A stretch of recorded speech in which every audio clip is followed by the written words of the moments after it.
Esquecer o sitiante, o homem da roça. Todas as árvores que nós vamos nos sítios que nos chamam, o Carlos nos acompanha.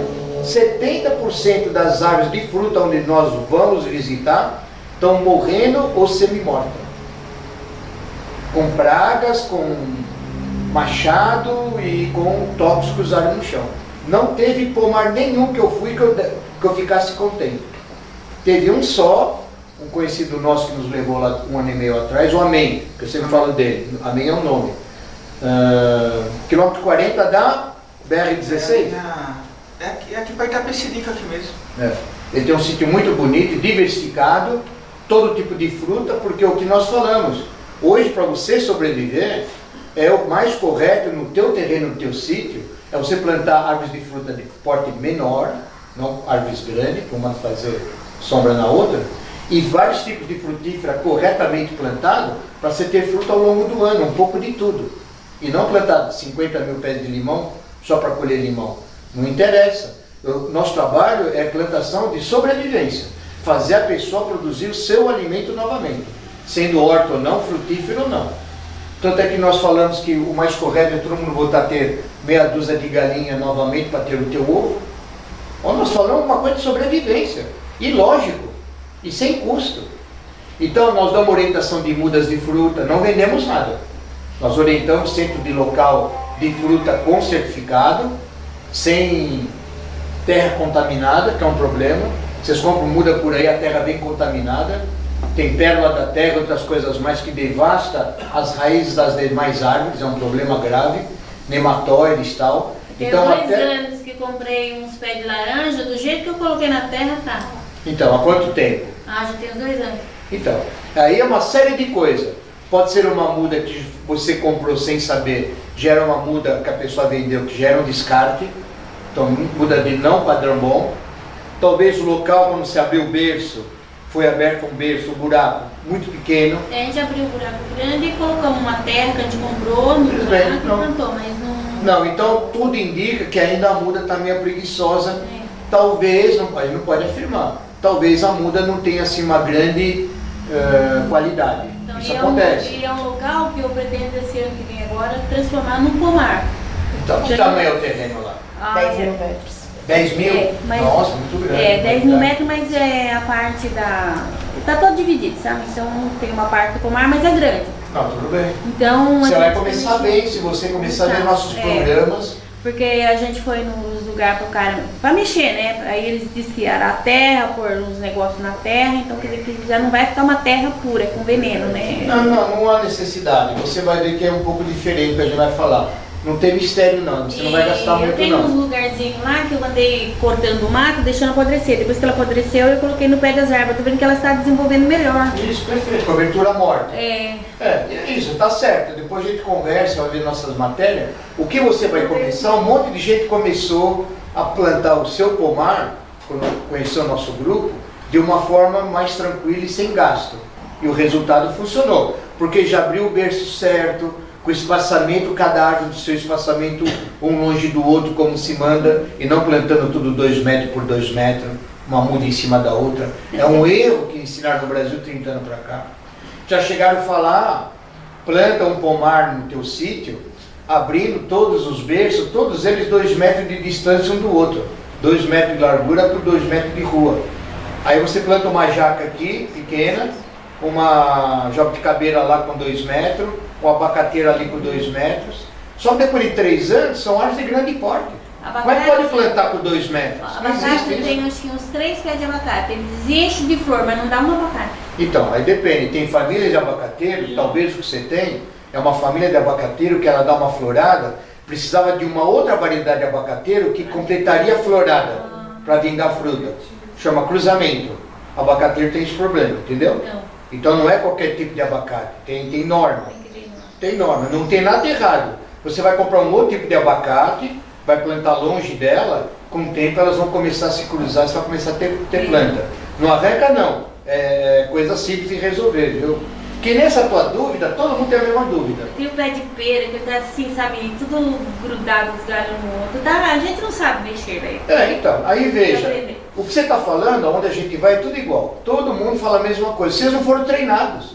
Não adianta eu comprar uma muda, para começar, às vezes você comprou uma muda de pera, que é uma muda que veio do sul do Brasil. Já estava lá quando eu cheguei. Bom, então, mas entenda, talvez é uma variedade, como tem muitas variedades de pera, tem pera no Brasil que ela dá acima de 1000 metros de altitude. E locais que o inverno de junho e julho tem que fazer na faixa de 250 horas de 8 graus de frio, junho e julho, para dar florada e vir fruta. Chama quebra de dormência. Talvez a pera que está colocada lá há muito tempo, alguém comprou uma muda, que por azar é uma muda que é num outro clima, que não é o clima da tua cidade, ela vai ficar uma árvore estranha e nunca vai dar fruta. Porque é uma planta errada para o clima errado. Maçã é a mesma coisa.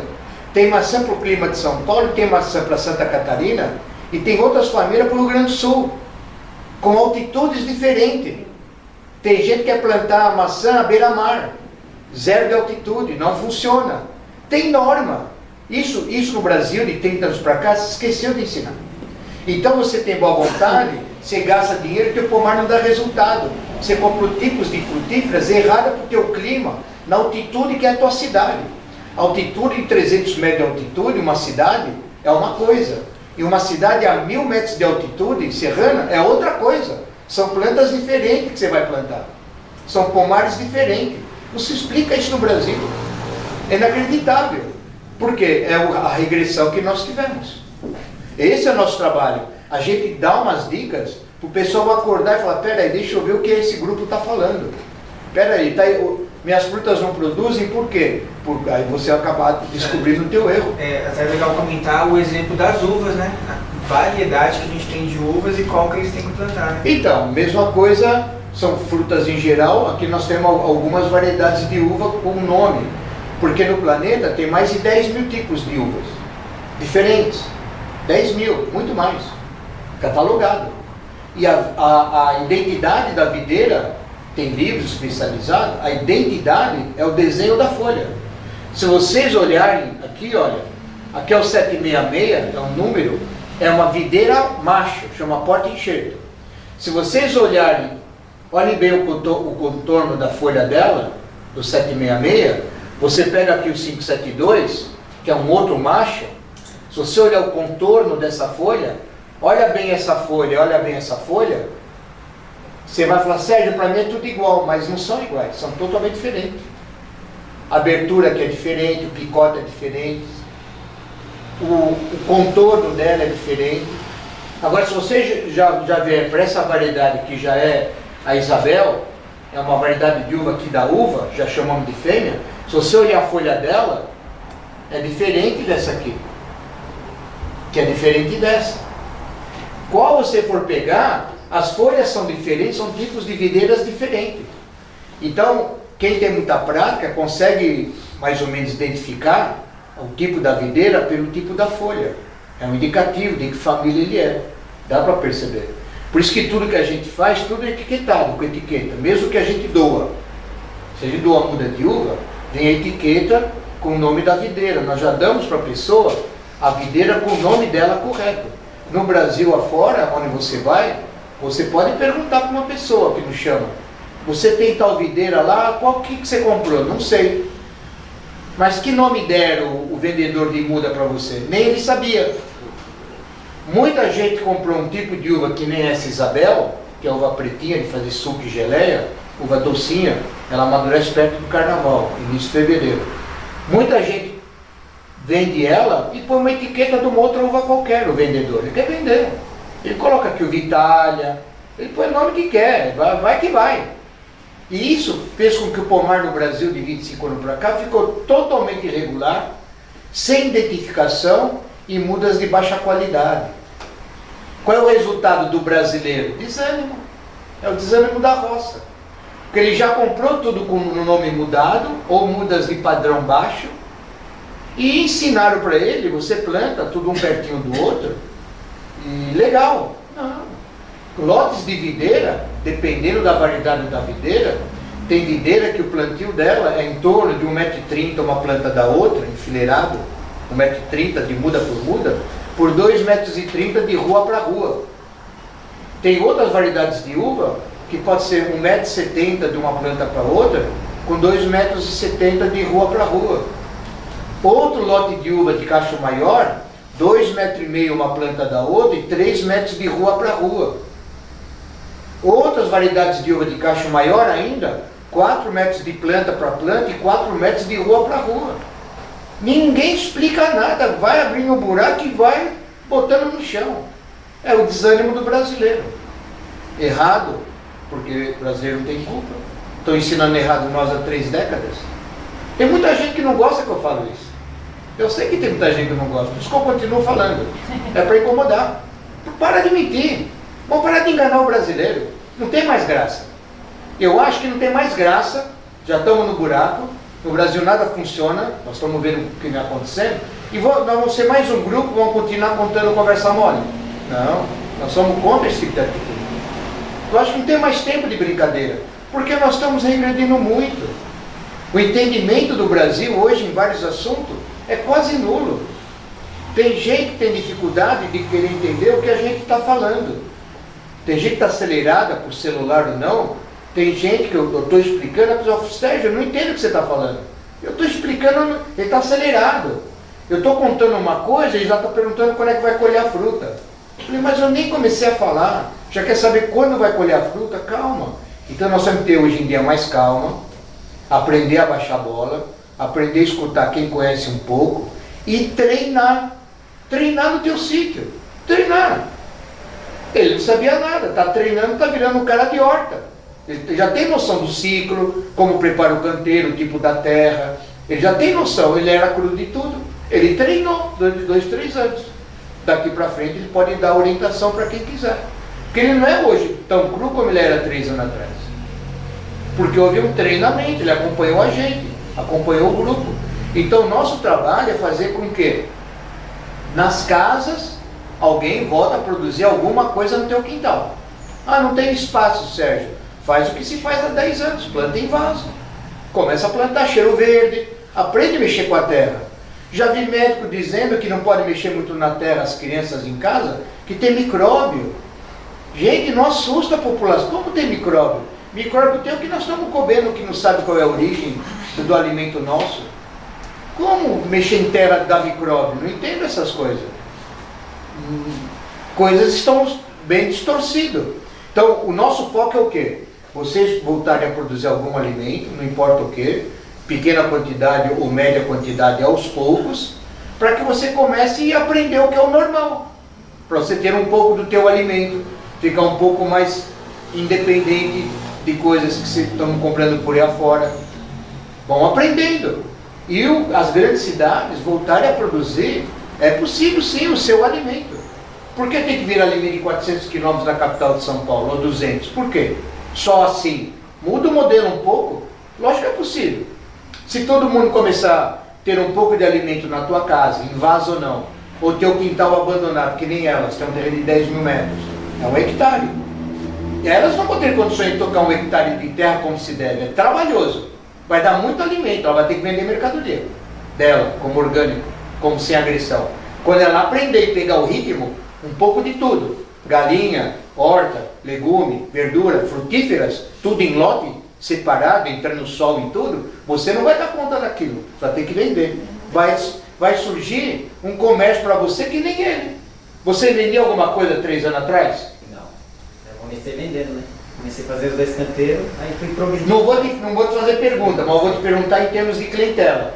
Hoje, você tem uma noção quantos clientes fixos você tem que compra teus legumes e verduras sem veneno? Ah, tem mais de uns 100, tem mais. Já tem 100 clientes? Parece bastante. Vão buscar lá? As pessoas de fora que vêm também e compram também, né? Lá no teu terreno. Eles vão lá no teu terreno. E você faz a venda ali no teu terreno. Você fez propaganda em televisão? Não. Você fez propaganda na rádio? Vê como boca em boca funciona? Porque o trabalho dele é honesto. É sério. Quem vai no terreno dele está vendo ele trabalhar e lá não tem veneno. É simples, gente. Se para ele está dando certo, por que para vocês não vai dar certo? É que nem ele falou, qualquer vaso você planta um coentro, planta uma salsinha. Não importa, treinamento começa em vaso. Eu tenho no vaso tempero, aquele tomatinho, cereja. Óbvio, vaso. é um começo. Mas como vocês têm um terreno grande, agora o teu entendimento vai ter que ser diferente. Vai ter que ter mais entendimento para você aos poucos, você vai usando o teu lote. Não faça de uma vez que é impossível. Uma parte é canteiro, faz o canteiro funcionar, e depois de 3 meses eu vou para agora para outro tipo de hortaliça. Etapa por etapa, para 1 ano e meio, 2 anos, não menos que isso, o teu terreno vai estar sendo completo com hortas, verduras em geral e árvores frutíferas. Que nem ela tem o terreno dela, faz o canteiro, faz o teste, vai fazendo, progredindo devagar, né? É assim como ele começou. A gente, quando era criança, a minha mãe tinha horta em casa que tinha de tudo. E não era com veneno, era tudo com os matinhos que ela punha apodrecer, era cinza. Isso é matéria orgânica, normal. E eram umas verduras muito bonitas. É o que a gente faz e muita gente faz isso. Não mudou nada. Isso é o normal. É isso que já está voltando, hein? Muita gente já voltou a usar o normal, pararam de agredir o solo. Tem uma mudança no mundo enorme sobre alimentação, hein? Está mudando, viu, gente? Está progredindo. Eu estou ficando surpreso de ver a rapidez da evolução para o lado bom. Está mudando, hein? Eu percebi uma mudança grande de 2015 e 2016 para cá. Não sei o que aconteceu no mundo, acho que a humanidade está gritando. De 3 anos para cá, a coisa mudou sim. Está mudando para coisa melhor. Eu trouxe algum histórico, aqui inclusive é para vocês. Isso é um histórico oficial, por gentileza? Não, mas ela... Nossa, mas eu vou sentar. E aqui a história das uvas do Brasil, quem foi quem, que tudo começou por São Paulo em 1532. Então aqui é literatura oficial, pode publicar se você tiver no site, coisa assim, pode repassar para amigos. É uma história que não se contava, tirei de livros antigos, eu leio livro antigo desde meus 12 anos de idade, fiz os resumos, quem foi quem, data com data, isso é oficial, tá? Então isso aqui é coisa útil. Eu trouxe algumas cópias, eu não sabia quantas pessoas viriam, mas aqui depois vocês repassem e etc, tá? Informativo muito importante. Aqui nós temos uma planta, uma videira, que faz parte dessa escrita que está aí. Vocês vão procurar, vocês vão achar uma videira com o nome Campos da Paz. É esta videira aqui, que é uma muda que foi doada para cá, é bom vocês saberem, esta Campos da Paz, que está aí no seu folheto, ela está até grifada de amarelo, pode olhar, Campos da Paz. Pode olhar, um desses grifados amarelo. Ela foi criada, a primeira videira criada no Brasil, aqui em São Paulo, 15 de novembro de 1889. Ela foi criada por um médico, que ele era botânico, ele cruzou 2 variedades de uva e nasceu essa planta, que ele pôs o nome Campos da Paz, para vocês saberem, primeira videira brasileira.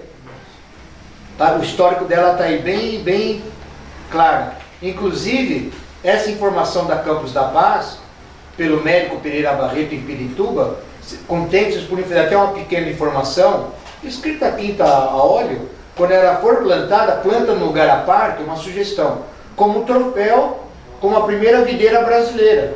Vocês podem plantar aqui na frente, um local diferenciado, e façam a informação, quem é a Campos da Paz, essa escrita que está aí, grifado, tá? Então, nós fazemos assim, matéria desse aspecto, isso nós refizemos novamente no Brasil. Essa planta estava perdida, a Campos da Paz.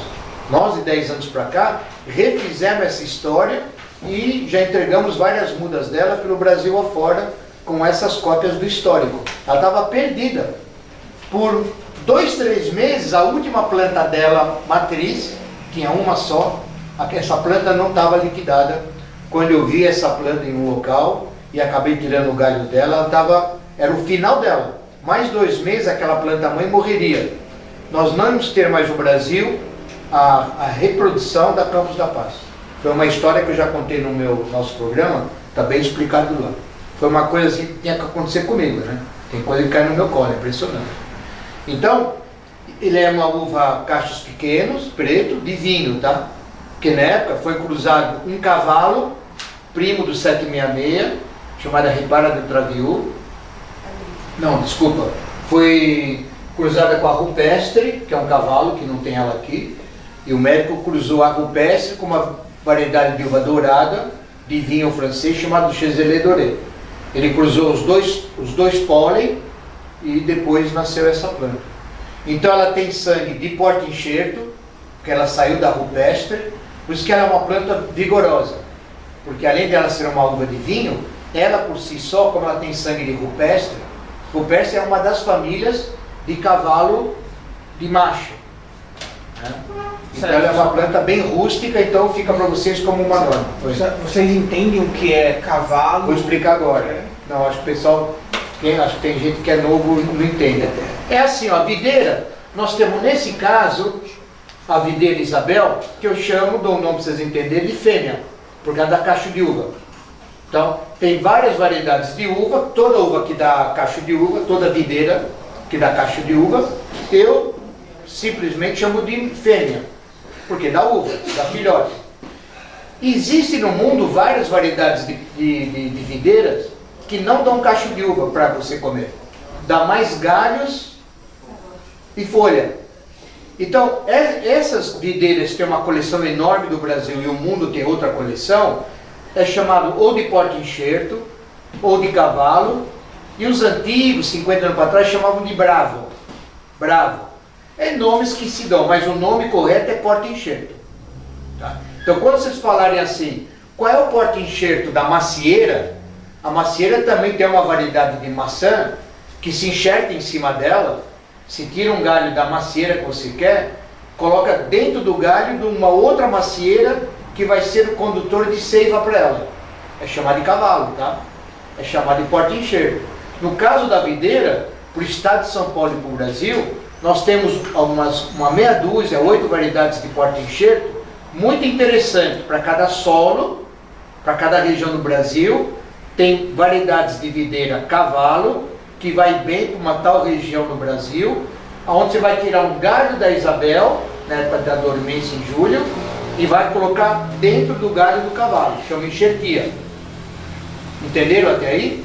Então, no estado de São Paulo tem várias variedades de porta-enxerto muito interessante, como 766, tem o 572, tem o chamado Ripara do Traviú, tem o chamado Golia, tem o chamado 420A, e outra infinidade de porta-enxertos que vão em alguns solos específicos, ou algumas variedades de fêmeas de uva vai bem em cima de um determinado porta-enxerto.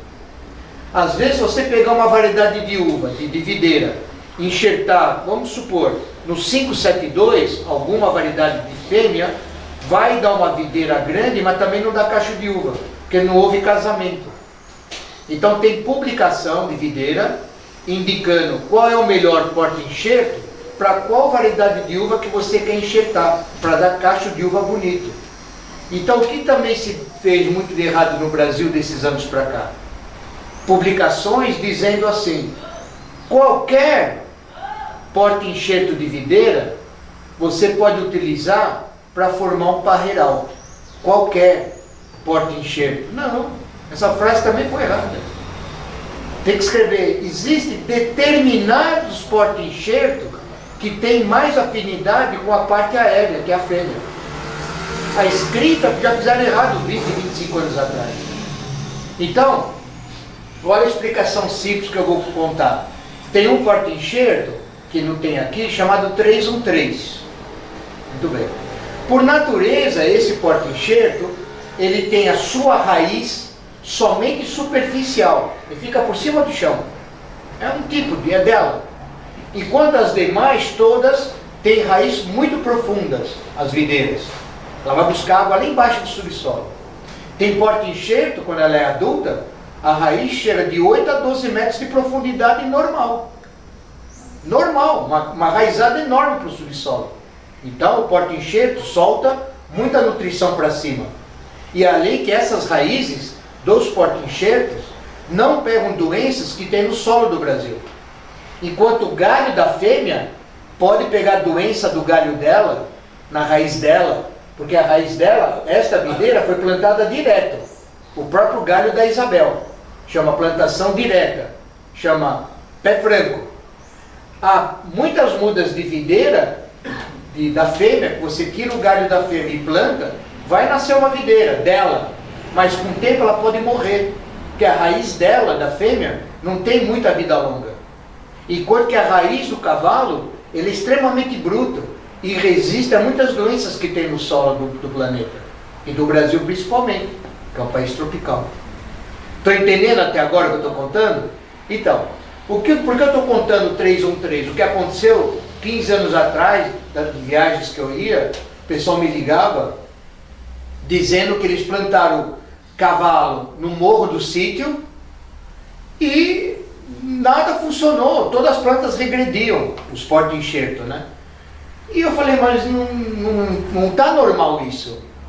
Em morro tem determinados porta-enxerto que vai muito bem, que é para morro mesmo. Não, Sérgio, eu fui no local, aí comecei a perguntar, mas onde você foi? Onde você comprou? Como é que foi essa história? E ele dizendo que ele foi para o Nordeste brasileiro, no semiárido, região de muita uva hoje, Petrolina e Juazeiro, que é semideserto, né? Semiárido, plano, areia. E ele visitou lá, disse que gostou dos parreirais, coisa excepcional. E ali ele comprou as mudas de um viveiro lá na estrada, porque ele estava com caminhonete, a pessoa. E ele se empolgou de ver aquilo tudo e tal, foi no viveiro daquela cidade. Na época acho que ele comprou 150 ou 200 mudas de uma variedade de uva.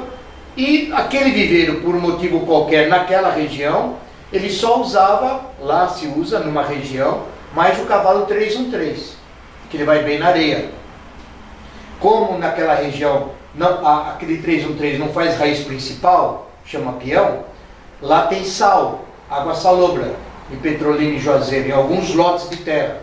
Aonde tem água salobra, depois de 2, 3 metros, é analisado, eles não plantam esses cavalos que têm raiz mais profunda. Naqueles lotes que se sabe que no subsolo é salobro, eles plantam o cavalo 313, que a raiz fica por cima da areia.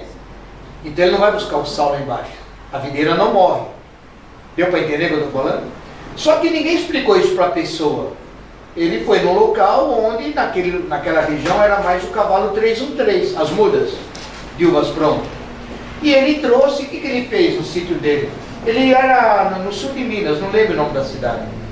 Aí meia hora por telefone eu perguntando, aí eu entendi o que foi. Ele plantou o 313 no morro, sul de Minas é tudo morro, né? Tudo morro. Como a raiz é superficial, ela não tem peão, no morro ele não tem como buscar água, a videira. Ficou uma cabeleira por cima do solo, todas as videiras dele morreram depois de 6 meses um ano. Aí ele viu minha matéria, achando que o terreno dele não servia. Olha o erro no brasileiro, o mau entendimento. Ele achava que o solo dele no sul de Minas não serve para uva. Falei, meu amigo, sul de Minas para fruta em geral é fabuloso. Uva, pêssego, nectarina. Não, Sérgio, não vai. Quando ele me falou que ele tinha uma nota fiscal, quando eu falei para ele, procura, me liga daqui a pouco, veja na nota fiscal, que deve ter a identificação, aqui a gente tem as 150 mudas, você comprou enxertado em qual cavalo, que o viveiro mostra, né? Enxertado em tal cavalo, vem na nota. Aí ele falou, olha Sérgio, não tem nome. Falei, tem algum número na coluna? Ele falou, tem um número. Falei, que número é? Ele falou, letra 313. Falei, agora entendi o teu problema. Você plantou sem você saber, essas mudas foram enxertadas no cavalo 313, que a raiz é lateral. Como você plantou no topo do morro, estressou por falta de água, porque aquele cavalo não tem raiz principal. Não se planta 313 em encosta, mas no plano. Eu falei, sério, como eu ia saber? Eu falei, lógico, você vai saber como, ninguém te explicou. Então ele perdeu, teve boa vontade. Então onde seria o correto? Depois ele entendeu, depois ele corrigiu. Qual seria o correto? No morro dele, ele pode plantar, vir as mudas ou ele fazer um enxerto, ou em cima do cavalo 766, legal em morro, ou no 572, legal para o morro, ou 571/6, legal para o morro, e mais 2 outros tipos, ou ripara do Traviú. Aí ele entendeu que o começo de um pomar de sucesso é a escolha do porta-enxerto. É o que eu quero passar para vocês. Então, anos para cá, falou-se que a solução é adubo químico no chão, plantou legal. Regrediu tudo. Porque a muda era de má qualidade, plantou errado e a muda estava num porta-enxerto que não era recomendado por uma tal região. Deu para entender um pouco a historinha que eu fiz? É isso que aconteceu no Brasilzão desses anos todos. Que veio corrigindo. O que? Os cítrus também, né? Cítrus também, laranja, limão também. Porque Tem recentemente, de uns 20 anos para cá, muita doença nos ciclos. As árvores estão tendo muita broca, muito problema. Porque mudaram os porta-enxerto, saíram do padrão normal e muitas plantas regrediram por erro de uso da planta, manutenção bruta no pomar, e também o porta-enxerto que usaram para fazer o pé de